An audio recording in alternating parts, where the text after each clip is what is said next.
Buenas tardes, mi nombre es Julián Vargas Guerra y el día de hoy les voy a exponer un ejercicio de equilibrio de partículas de estática del libro Mecánica Vectorial para Ingenieros.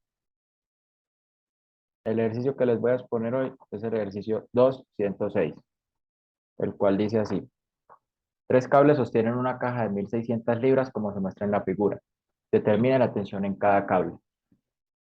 Entonces, lo que tenemos que hacer primero es saber qué datos nos dan y así proceder a realizar nuestro diagrama de cuerpo libre. De esta manera, aquí está cada una de las fuerzas, son 4 en total. El ejercicio nos da el peso de la caja, que es la fuerza W, que es de 1600 libras. Y nos pide hallar las tres tensiones de los cables, de esta manera. Yo las llamé F de A hasta C, de A hasta B y de A hasta D. Entonces, las ecuaciones que utilizaremos será la primera ley de Newton, la cual nos dice que la suma de fuerzas debe ser igual a cero. Y también utilizaremos sistemas de ecuaciones lineales, pero ya al final. Entonces, empecemos. Primero vamos a descomponer cada una de las fuerzas, ¿verdad? Primero la fuerza de la caja, que como vemos es una fuerza vertical y solo tiene componente en el eje al que está orientada, en este caso el eje Y. Así nos queda nuestro vector director, nos queda en negativo en J porque va hacia abajo. Y las componentes se hallan multiplicando la magnitud de la caja por eh, el vector director, en este caso en X, en Y y en Z. Y así nos da. Y así haremos con cada una de las fuerzas, solo que serían diferentes procedimientos. ¿Por qué? Empecemos con la fuerza del cable de hasta C. Primero nos dan las distancias con respecto, pues, en cada uno de sus ejes.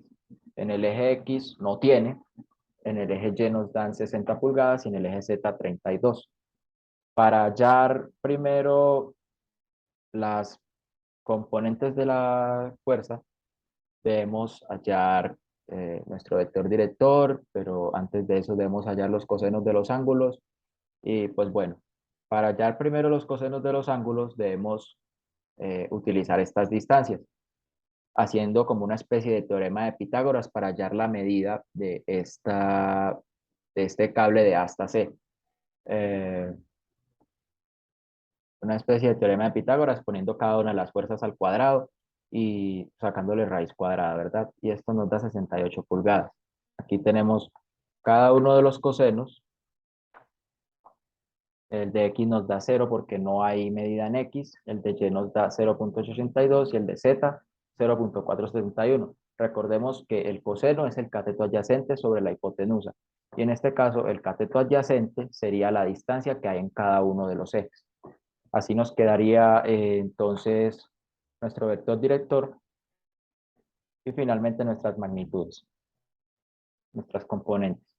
Lo mismo se hace en la fuerza desde A hasta B. Tenemos nuestras distancias. Para hallar la diagonal hacemos la especie de teorema de Pitágoras y nos da 75 pulgadas y luego procedemos a hacer los cosenos. Bueno, nos da en X menos 0,48, en Y 0,8 y en Z menos 0,36. Así nos queda entonces nuestro vector director y finalmente nuestras magnitudes también nos quedan de esta manera. Las fuerzas de A hasta D. De la misma manera tenemos que resolverlas. Nos dan nuestras distancias y tenemos que hallar la medida de este cable, haciendo el teorema de Pitágoras, de esta manera. Y nos da 77 pulgadas. Luego procederemos a hacer los cosenos.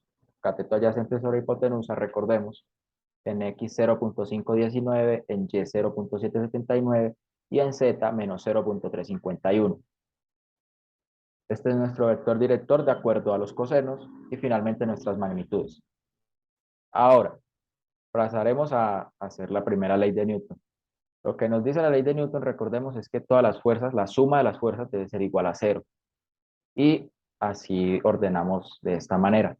En las fuerzas de X solo tenemos dos fuerzas porque la fuerza de la caja y la fuerza desde A hasta C no tienen componente en X. Y pues desde A hasta B y desde A hasta D sí. Entonces así nos queda de esa manera. La fuerza en Y sí la tienen, todas las fuerzas tienen componente en Y. y se hace de esta manera, pues, se organiza de esta manera. Y la única fuerza que no tiene componente en Z es la caja. El resto sí tiene. Y así está organizada la fuerza en Z, igual a cero. Ahora, como en el ejercicio nos piden hallar la magnitud de las tensiones de los cables, entonces procederemos a organizar estas ecuaciones como un sistema de ecuaciones lineales 3 por 3, con tres ecuaciones, tres variables, como si fueran X, que en este caso es FAC, Y, que en este caso es FAB, y Z, que en este caso es FAD. Daría igual a un término independiente. Estas es como el orden de las ecuaciones de la suma de las fuerzas en la primera ley de Newton. Esta es la suma de las fuerzas en X, esta es la suma de las fuerzas en Y, y esta es la suma de las fuerzas en Z, que me da de esa manera. Ese es el orden. Y el término independiente aquí es 1600 en las fuerzas en Y, porque ese es el valor del peso de la caja, y lo pasamos al otro lado porque no está acompañado de ninguna variable, ya que nos lo da el ejercicio. Entonces, podemos resolver este sistema de ecuaciones de cualquier método o en una calculadora que pueda resolverlo. Y yo resolviéndolo en una calculadora me dio este número, las magnitudes. FAC 830 libras, FAB 571 libras y FAD 528 libras. Y esta es la solución de nuestro ejercicio. Espero que hayan entendido y muchas gracias.